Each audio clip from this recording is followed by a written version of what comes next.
have to let my feelings known. And I had a script written for this, but I'm just gonna let myself speak from the heart. So this video is addressing us Azzurri fans.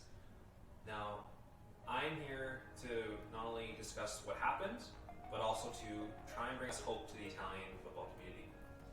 So for those, gents and ladies who didn't know we're living under a rock, our fabled national team, Italian national team, failed to qualify for the World Cup for the second straight time in a row.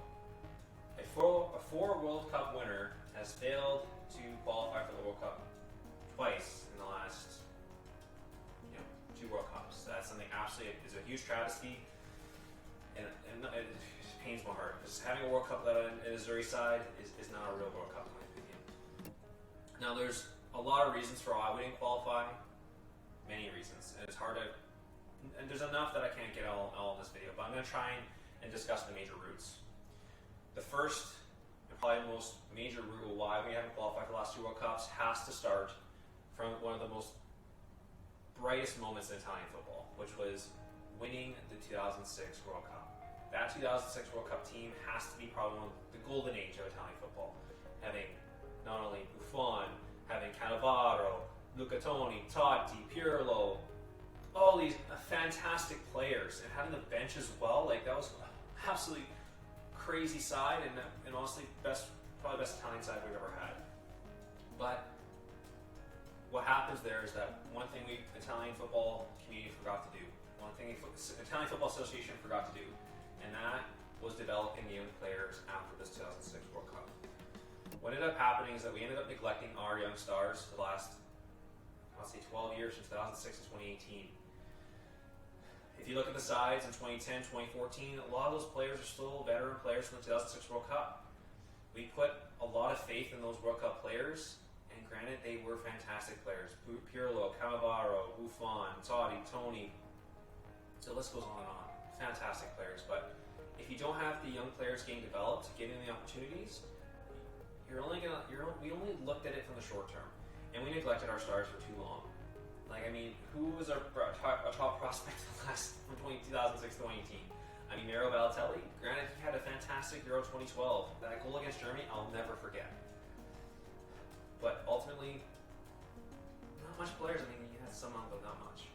That 2018 failure to qualify, that loss to Sweden, was probably the most darkest period I've ever felt as a Azzurri fan. There was no hope, there was no direction. Italian football had to restart. There were no wonder kids coming through the line that gave much promise, didn't have experience. It was just a worst time. This time around feels a little different, and this is why I'm trying to make this video, to give us Azzurri fans some hope. The media has been giving a lot of negative attention, saying there's less than 30% Italian football players playing in Serie A, there's lack of investment, which all may be true. But we have to remember, the Italian national team has been under resurgence under Roberto Mancini. He's the right man for the job, and I stand by him no matter what. If you look at the squad that won Euro 2020, don't forget this happened 6 months ago. It did not happen long ago. A lot of that squad is young generational talent. Look, one of the best goalkeepers in the world, Gianluigi Donnarumma, is how old? And he's still one of the top 5 goalkeepers in the world. He's going to be our goalkeeper for decades to come. We also got one of the best midfielders as well. We got, Tonali, Locatelli. We also got Pessina. We also got one of the best forwards promising wonder kids in the world, Federico Chiesa. Not only the likes of Raspadori, Scamacca, Zaniolo, Bastoni. I can go on and on just about how many wonder kids we have coming through the line. And the media is making it seem like we have nothing.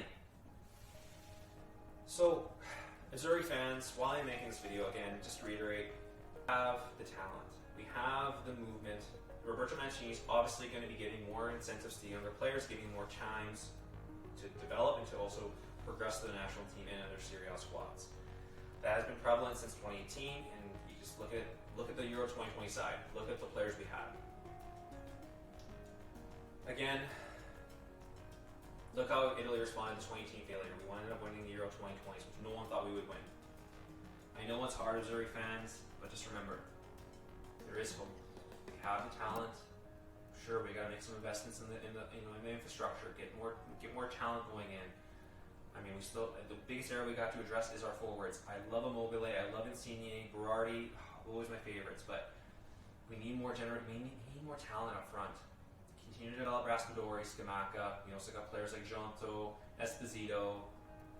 We also got Moise Kane as well. I know some fans don't think he's a hype, but he's still developing something.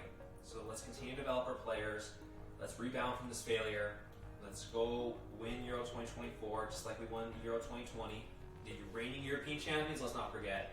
And let's make sure we qualify for World Cup 2026, okay? Okay, guys. Am I off on this? Again, very high-level overview, but again, please don't give up hope, because I sure haven't. I want to wear this jersey again, and I always want to see my precious Italian side playing in the major tournaments in international football.